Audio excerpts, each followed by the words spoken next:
Okay, I'm going to show you how to use the rubber stamp tool. It's a really cool tool in Photoshop. I believe you'll find it in other graphic programs. First, I'm going to open the butterfly image because this is exactly what you'll have to do in your assignment. I want to, while I'm here, point out that one of your requirements is to go to Save As and not just write your name on the front of it so that I can identify it as yours, but also I want you to change it to a Photoshop format. So I expect you to do this with each of the photo tasks in this assignment. If you've forgotten to do it for the first two, don't worry, but from now on, make sure your first step when you're opening is saving that with your name in front and as a Photoshop file. That will allow me to see your layers later on. So now that I have this saved, I can go ahead and do what I want. The rubber stamp tool duplicates another area of a canvas. In this case, we want to duplicate the butterfly. First, I have to tell, it's actually a brush, but first I have to tell the brush what other item. I want to give it a target image. I do that by holding down Alt. You'll notice when I hold down Alt, the icon turns into a target. So I'm going to hold down Alt and click. So I've just selected that part of the wing.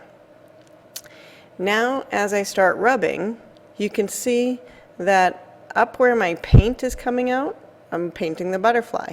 But look back at the original butterfly. You're going to see a crosshair. And you'll see that as I'm painting, the crosshair is showing me what the brush is painting. And so if I went way over to the side, I end up painting the other rocks over there, which in this image is not really an issue. In the end, it doesn't really show. But what I want to make sure is I get the full butterfly painted and his shadow, because it looks more realistic if you take the shadow with it.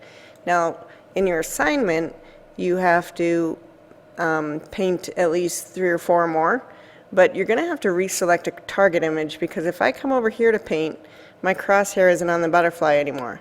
If I come over here to paint, you can't even see the crosshair. It's almost below the image. There's a little bit of it. So for each new butterfly, you have to reselect the target butterfly by holding down the Alt key and clicking. And once you do that, you can just start painting another butterfly. It's pretty fun. It's kind of magical. So do that 3 or 4 times. Your last step, I know I haven't completed it, but your last step is then to save this Photoshop version and then to make a JPEG. So this is something else you'll be doing for each assignment too. Making sure at the end you save the regular Photoshop file and then go to Save As. To resave it as a JPEG, you're going to keep the name the same so that your name's in front.